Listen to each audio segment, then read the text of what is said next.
the vast majority of people who talk about politics try to think of something that the audience is going to want to hear. I do the exact opposite.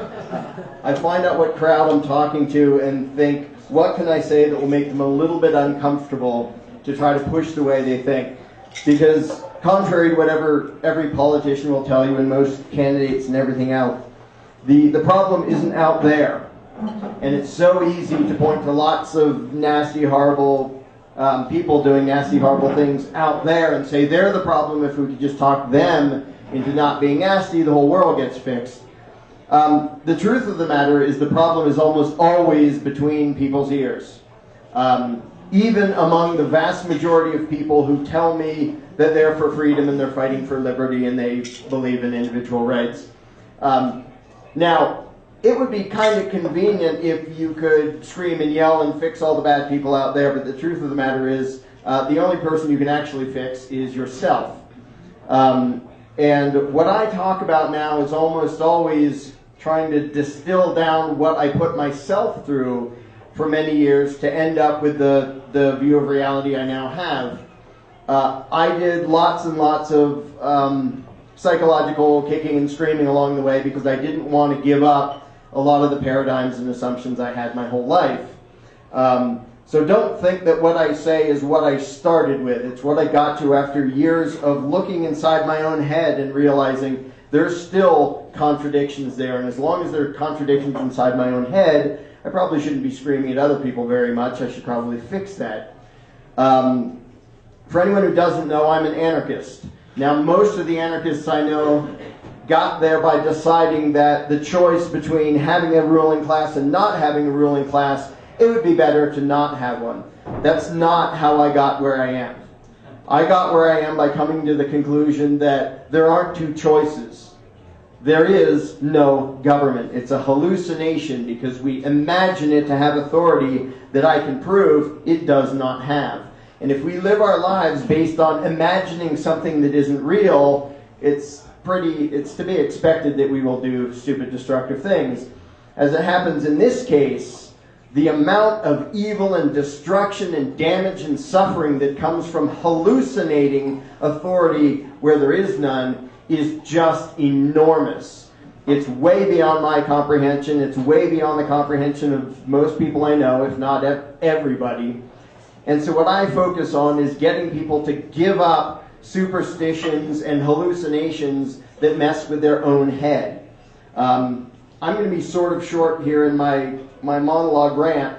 My favorite thing to do, which I hardly ever get to do, is do it live, walking somebody through a line of questioning if they still believe in a government, whether it's a huge government, a little government, a constitutional republic, a democracy, whatever it is. And the reason I can't usually do it is because it's not fun to be on the receiving end of it. It wasn't fun when I was on the receiving end of it, doing it to myself. Even then I was uncomfortable. What it comes down to is freedom depends almost entirely on what is between your ears and what's between the ears of everybody else. What happens in Washington, D.C. does not matter in the slightest.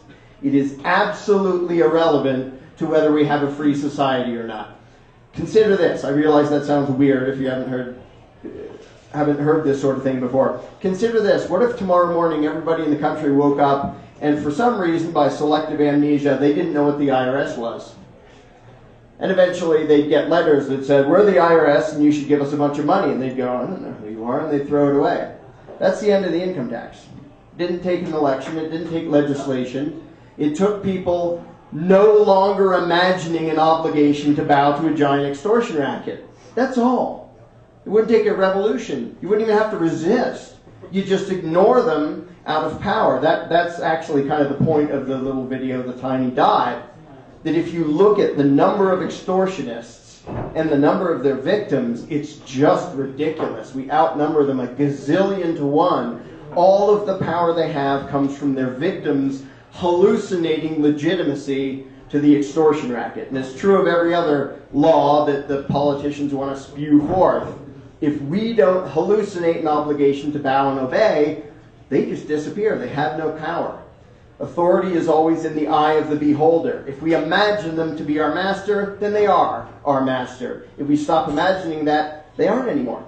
Literally, what do you think 400 people in Washington would do if everyone else said, we don't really acknowledge your right to boss us around and take our money? People say, well, what about their enforcers? There wouldn't be enforcers. They're hallucinating it too.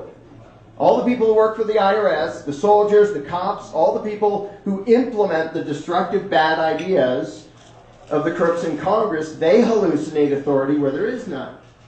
You think congressmen are going to go door to door saying, you got to give us some money?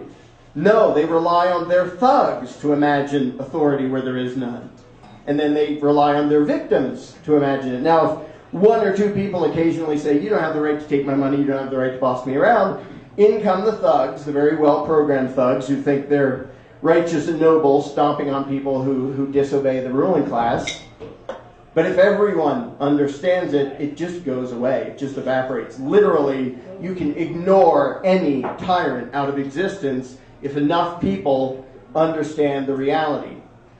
So a lot of what I do is talk to minarchists and libertarians with a capital L and constitutionalists and try to get them to see that not only will the political process never achieve freedom, and it never has before. If you want to point out an example anywhere in history, at any point in history, where voting has led to freedom, go for it. I don't know of any. Not only is that not the solution, it is the problem.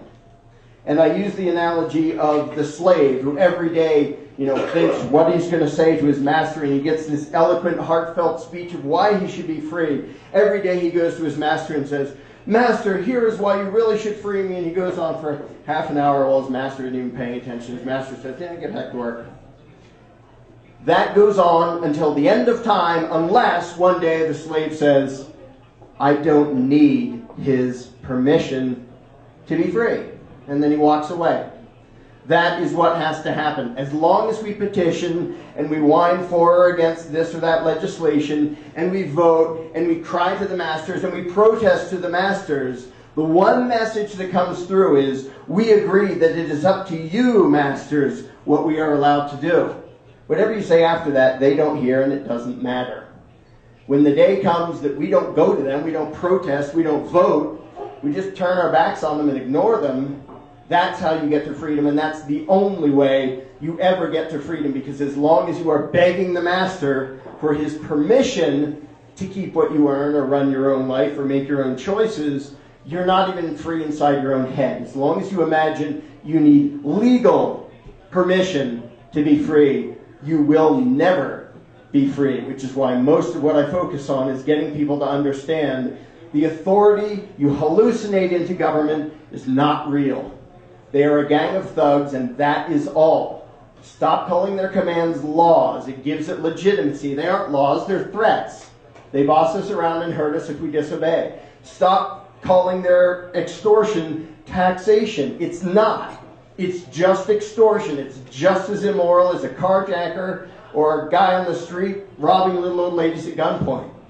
When we stop hallucinating them as our rightful masters, they will stop being our rightful masters, because they never were. We were taught to imagine that's what they are. When people say, do you want to abolish government? I say, no, any more than I want to abolish Santa Claus. I just want people to understand it's not real. And if you will deal with your life understanding reality, things work a lot better than if your life depends upon responding to something that isn't real. That's basically my rant. I would love to have a minarchist guinea pig that I could do a few polite, nice questions to, or ask anything you want, or throw tomatoes, or whatever you feel inclined to do. All right, so who's got a question? Questions. Also, really quick, can you just repeat the question so that I can put this on repeat video? the question in the microphone. Sorry, Dave, go Which is ahead. the what? Oh, his. Okay. I'll be glad to be a guinea pig. Excellent. All right. Dave Williams, guinea pig. Do I start or you start? I start. Right. Up-and-coming anarchist right here, Mr. Williams. Okay, I'll have to repeat his answer. If I mischaracterize your answer, you can throw something at me. Can a human being delegate to another human being a right that the first human being does not have? No.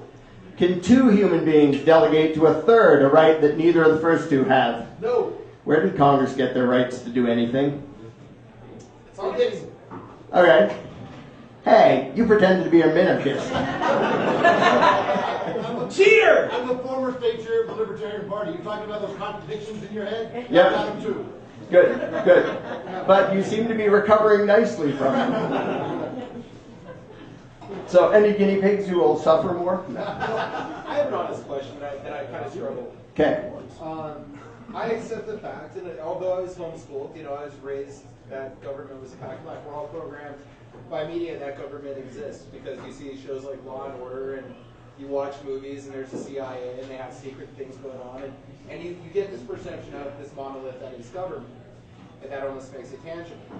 So when it comes to basically spreading and growing the numbers and swelling our so-called base, a lot of times I feel compelled to address people where they're coming from. And people are coming from a statist perspective, which I kind of still have myself sometimes because I've put forth with quandaries from people. And Justin and I were just discussing this, where essentially they have practical and pragmatic questions that are somewhat difficult to answer.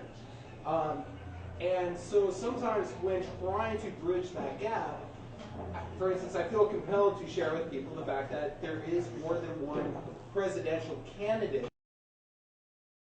I really agree with a lot of that. I mean, I came there that way. Most of the people I know who came there, either by way of Ron Paul or some other kind of political version. I guess what I'm really saying, because, yeah, I did that too, and I'm glad that was there to nudge me there. I'm saying when people get pushed to the edge of the political system, don't stop. Kick them off the edge. And so it's Ron Paul's job to push them to me, and my job to try to push them over the edge. But yeah, there's that transition in almost everybody I know who ended up giving up statism entirely. That first they had to think about it and say, well, we should. I mean, really, my wife Tessa and I, we nudged each other over the edge over a matter of years because we kept trying to define a government that was legitimate. Well, it can't the taxes have to be voluntary, in which case they're called contributions, not taxes. And they wouldn't have a monopoly because if you wanted to hire that guy to protect you, then. And we whittled it away and said, there, that's legitimate, and it's not government anymore. And so I think a lot of people have to go through that, starting inside the political mindset. However, I do know a lot of people who are getting there in one shot now. And if you would have told me 10 years ago that would happen, I would say, no way. Nobody can do it in one shot. I get almost an email a day saying, I read The Most Dangerous Superstition, and a week later my entire view of reality was changed. And I did not nearly do that myself, and the first zillion times I heard it, I said, really? I mean, do you really get it, or does it sort of sound fun, and so you're saying you agree? And so I'll ask the people, and they really get it. I don't know why suddenly people can do that, because I don't know anybody who did that 5 or 10 years ago, and now they're just, they're just piling off the cliff into giving up statism.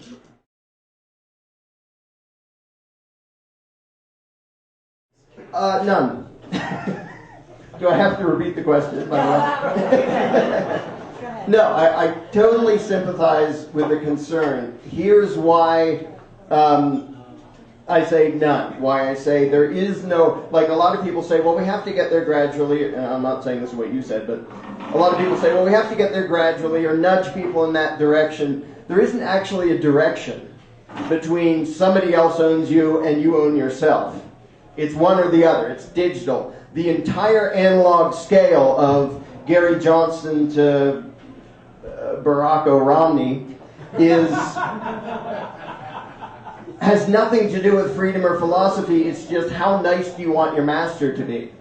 This actually came up in a fun little panel discussion we had at Libertopia with his VP candidate, Judge Jim Gray, to vote or not to vote, which is already posted from the Libertopia that just happened. The thing is, you can't get to there by getting a nicer master. And to say, I want a guy who's going to let me keep more of my money and let me keep my guns and let me make more of my choices and let me smoke pot, really, in a practical sense, and I say this all the time, If I had to be owned by somebody, I wouldn't mind being owned by Ron Paul, because I bet he would be pretty nice to me. But that is not good enough for me, and it shouldn't be good enough for human beings. I don't want a nicer master who will give me permission to be free, because that is no closer to being free, any more than a slave being purchased by a different slave master who doesn't work him as hard and lets him do more stuff. He isn't 1 inch closer to being free, even if in his daily life he's more comfortable and he gets to keep more stuff and he feels like he has more freedom. The underlying lie is still there that he is the property of someone else. And as long as the belief in government remains, that is people believing they are the property of somebody else. If you think somebody else gets to decide tax rates, in other words, somebody else gets to tell you how much of what you earn you keep, the fact that he says you get to keep 90% instead of you get to keep 50% may make you more comfortable on a practical level, but you are no closer to being free. In fact, in a sense, you're farther away, because the more painful it gets, the more people are able to consider maybe the whole thing is a joke. I was just talking a second ago. A smart tyrant in this situation would do across-the-board tax cuts, repeal all sorts of laws, and back things up and say, you have my permission to be free, to keep the lie stuck in people's heads that government is legitimate and you should obey their laws and pay their taxes. Instead, luckily, every tyrant does the giant mistake. It's what makes every empire fall. They see it starting to slip and they lurch forward to try to grab it all. When they do that, it means they're losing the battle of philosophy and ideas, and you cannot enslave 300 million people by brute force, especially when 100 million of them have guns. Elliot. Go ahead, Elliot. So are you arguing that you are free today and that any idea that you're not free is an illusion, or are you saying that you are not free today?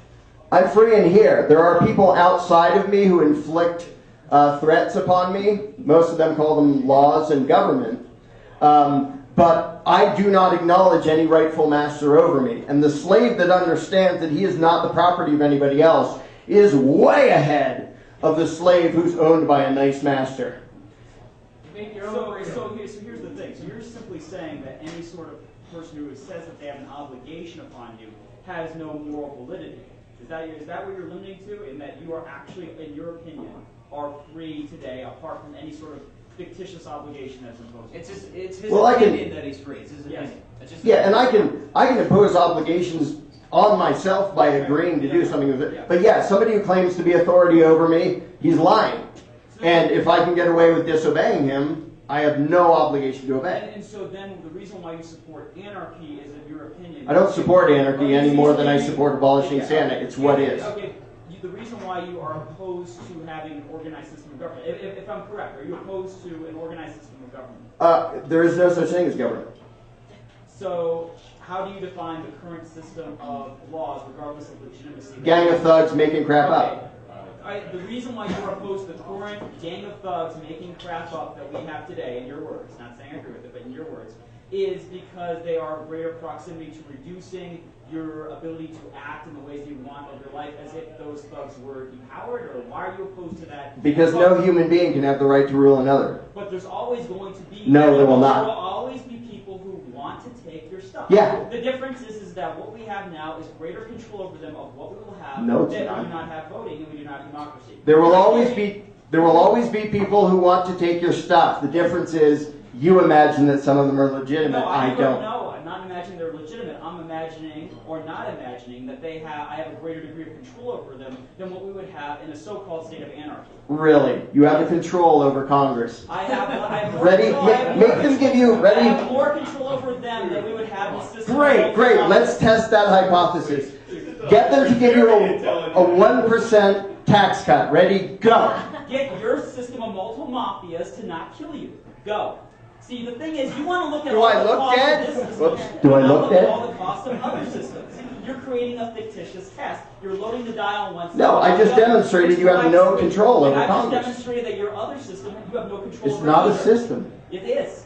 It's an absence of a ruling class. There will still be people who are trying to inflict harm upon Yep. them, and you have no control over them. Okay, so You have no. And I have more control over here than you have over there. And that's the difference. No, you absolutely don't. You don't. absolutely do not. And You you're don't trying to even. have a difference. You don't even have control over your own mind because you imagine you need to. No. I never am assuming a legitimacy here. I never said it's legitimate. I'm saying. Wow, can we get that on record? Whoa, record that. Oh my God! You called it government. Government means it has authority. No, that's the definition you're imposing upon it. That's what the word means. Is that your idea of call it what you will, call it anarchy, call it lack of government, How about call it understanding lack of reality? organization of gang of thugs. It's still going to result in more force being applied to you than what we have today. What? Tell me this. If tomorrow 300 million people don't feel an obligation to obey the IRS, do you think the IRS will have more power or less power? We're going to have the IRS with less power. We'll have something else take its place.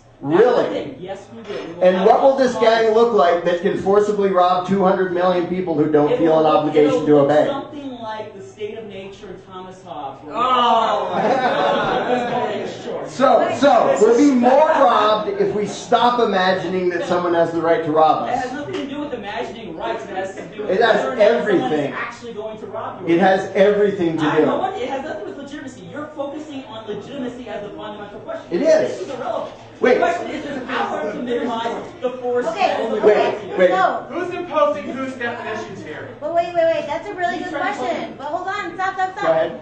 Everybody always wants to know who will build the roads, who will be the defense agencies. Well, we're not Hold talking about on. Wait, we haven't gotten there. Elliot. We're not. Elliot, you're talking about defense agencies. No, I'm talking Yeah, about yeah. whether someone, forget about defense agencies. I'm not saying anyone has to defend you. I'm saying if you do not have this gang of thugs, will not another gang of thugs take its place or multiple gang of thugs war over you and All you right. get caught in the As Now, long as- let's let Larken answer your question. As So, long as calm people down. hallucinate authority, yes.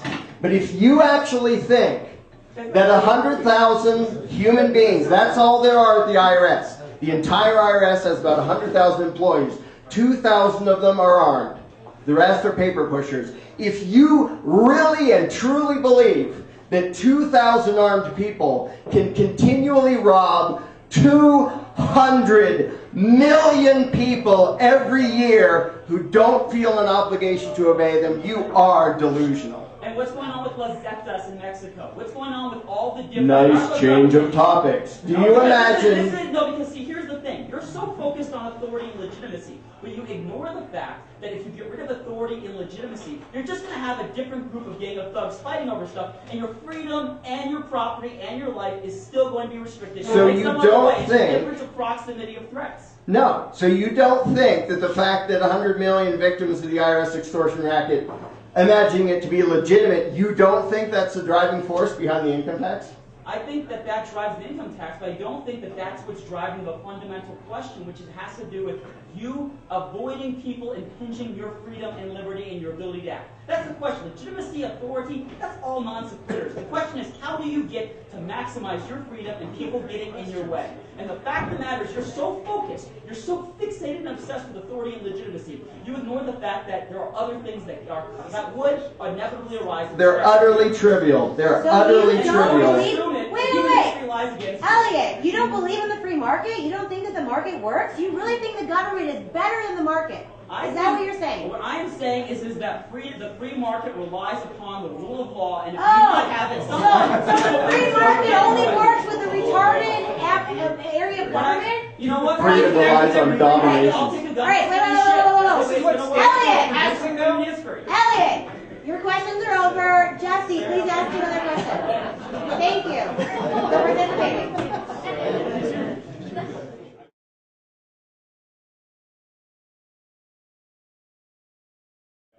Go ahead. Well, most of that I agree with, except the damage to be done is not to Washington. We're not going to make them worse. It doesn't make the slightest bit of difference to them what we do. But the damage to other people who say they want freedom if we teach them that begging the masters is a legitimate and useful thing to do. And it doesn't, if it ever had a track record of, on a practical level, reducing tyranny, I could sort of sympathize with that, except it doesn't ever. But the difference is that the people that are involved with the political process today, they're still under that illusion anyways. We might as well interact in their world and try and pull them from it, rather than sitting on the outside throwing rocks at it. But you can't pull them from it from playing their game. Like if you go in and say, I'm going to vote for somebody. From it, he might have pulled you from it. Probably pulled plenty of other anarcho-capitalists from it, as did a lot of other people playing in that system. You know, people have been affected by some libertarian leaders that have pulled people from it. And I guess in this election cycle, and not that the election means a lot to me, but I think this election cycle was much better off with the Ron Paul and Gary Johnson than with Dick at A and B. I think it's better to have them there at least telling people it's not wrong for people, it's not okay for people to take your stuff. It's not okay for people to beat you down when you disagree with them or put you in cages for having the wrong kind of plant or whatever. There's people that aren't, it would be like, if we could have like 5 ANCAP channels on TV, would we be better off? Even though TV's corrupt and messed up and is controlled, that would be a good way to get to our audience. What about the megaphone? He's kind of giving the megaphone argument. Yeah, and that I totally sympathize with. Like, I think Ron Paul did a ton to push people in the direction of thinking about actual philosophy. As far as the campaign and pushing buttons, it didn't do anything. But because he was out there and people hearing him, people starting to think about it, that did a lot. But there's actually an inherent contradiction to say, we're going to play politics and by the way, you're free. Because how many people are, and I know a lot of people who started in that contradiction and started being interested and then fell off the political spectrum entirely. So I'm not the one who came up with this, but I like to refer to Ron Paul as a gateway drug. He nudges people in the direction of all the way giving up authoritarianism. I started there too, though, from the same perspective of looking at like Ron Paul from the perspective of like, okay, his actions don't match his words, he's teaching freedom, but then he's using the force and coercion of government to do things. But then if you look at it from the perspective of anybody filling that spot would use more force and coercion, and yes, we can take the moral position and say we're not going to participate in that at all because it's wrong. No one's watching. Nobody gives a shit if we do that. Whereas when Ron Paul does sit in that spot and minimize and keep the least amount of damage coming, and then he gets the benefit of the soapbox, it's better than having his competitor in that box from a game theory perspective. And I do think there is something to be said. And one thing I want to summarize real quick, the last argument you were just up against is essentially that your anarchy sucks because it could end up being my statism. Being government. Right. It'll just turn into government. Nice credit. The worst thing that can happen is that we get a government. Let me say a quick thing. I agree with almost all of that, except I do think when we legitimize the system, we're handicapping the people who would otherwise be on the side of freedom. And I do know some people who started including me, who started in the political activist thing and then fell off the spectrum entirely. So it does push people that way. As far as the game theory thing, I think the best thing we could possibly have is the biggest tyrant in the world on the throne to crash the thing into the ground as soon as possible. Agreed. John, So, rather than draw it out. Okay, we got millions of questions. Zog, get him. You can decide which first, because I wasn't paying attention to Go you. ahead, John. I agree with you. The IRS is delusional. I figured that out 25 years ago, and I have not filed or paid income taxes since. Yeah! Do you pay taxes to the delusional IRS? Now I'm so poor I don't have to. I was put in a cage for a year for not doing it. And I'm happy to say that I cost them way more than they stole from me in the process. Right now I have that convenient advantage of being so poor that even they know I don't owe them anything, which has its disadvantages. If I ever actually have enough that they think I'm supposed to pay, I'm going to have to decide. I think there are other ways to make sure I use up more of their resources than I give them. I may have to settle for that, like playing inside their game, but we'll see if I'm ever rich enough to have to care about that again. Yep. Do you pay sales tax? Yeah, and I don't, when I can get around it, no. I have another question. So what I struggle with is, as an anarcho-capitalist, is I just don't want to be bothered. In doing a cost-benefit analysis, I drive at speed limit or relatively close to speed limit. I pay my sales taxes, my income taxes, just because, and I'm a business owner. So I just don't want to be bothered. So Yeah, it's self-preservation is no sin. You know, I know some people who just hurl themselves against the beast and say, I won't do anything, and I sympathize with them. And I know some people who say, you know, I go along with a lot of it because I don't want to be tased or shot or anything else. To me, the underlying philosophy is what matters the most, and if that can spread, eventually it doesn't matter how much you put up with today and how much you don't. The thing is, if everyone lost their feeling of obligation to bow, then we all stop and it just goes splat. But in the meantime, yeah, I know lots of people who compromise and go along with lots of stuff, including me. Like, there's lots of things that I don't get into a shootout over, which I don't feel they have a moral obligation to impose on me. And to me, that's the thing, is when people give up that, then tyranny falls. And it's just like, and I often say this, it sounds a little bit mean, but that's because it is. I view people with badges like rabid dogs. There's something wrong with their brain that makes them very dangerous, so when I'm around them, I don't make sudden moves, I'm quiet, and I usually do what they expect me to do so they don't rip my throat out. It's not because I imagine them to be my rightful master, it's because I want my throat still attached to the rest of me. And if everyone gets to the point where they understand that, then it's really easy to take it down. Which is why instead of going, let's go resist and blah, blah, blah, I try to get people to understand you are not beholden to these people. They are not your rightful masters. These are not laws. These are not taxes. They're just threats from thugs.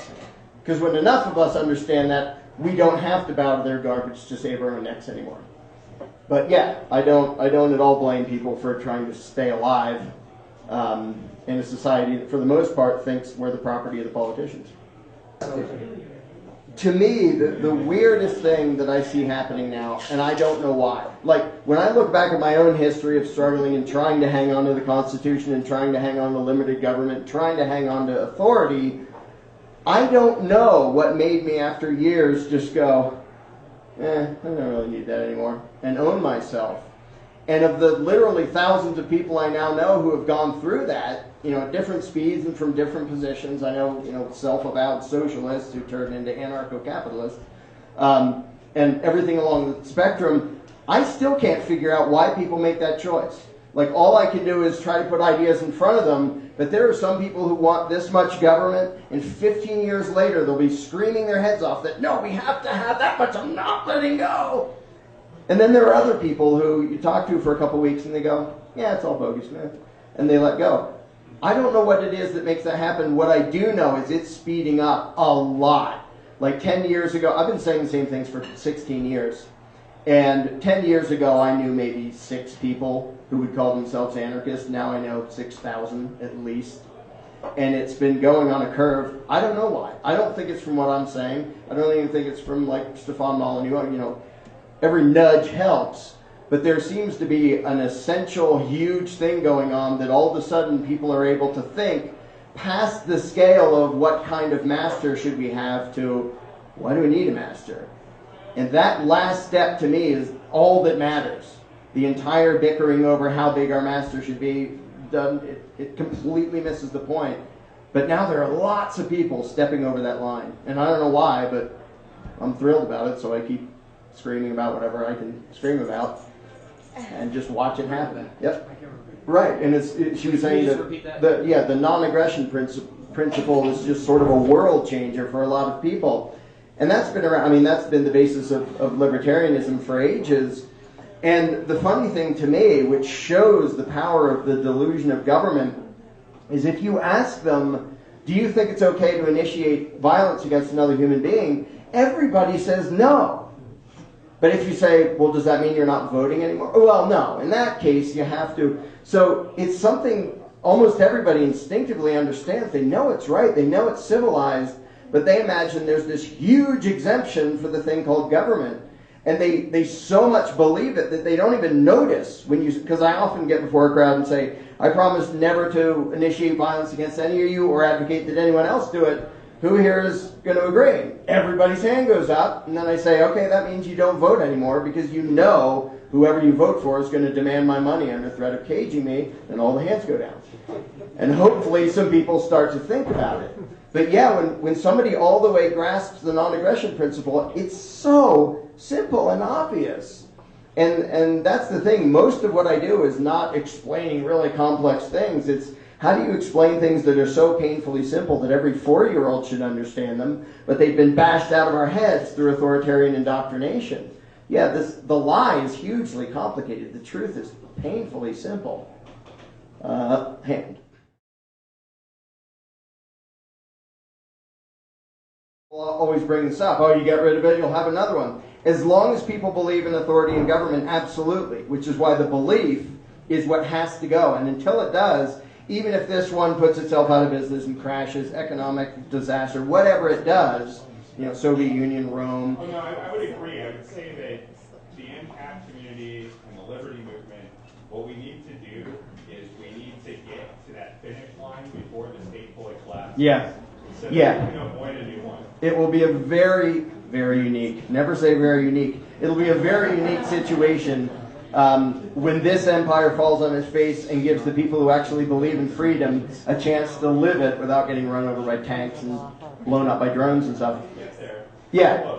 And when people ask me, well, you really think there will ever be a society without government? Absolutely 100% guaranteed, for the same reason that it was inevitable that eventually we'd know the earth isn't flat and the sun doesn't go around us, it's the other way around. The evidence will be there forever. Now, lots of nasty, horrible things might happen in the meantime. It may take years and years and years, but eventually the bleeding obvious wins out over the complicated lie, and that will be the same with the lie called government.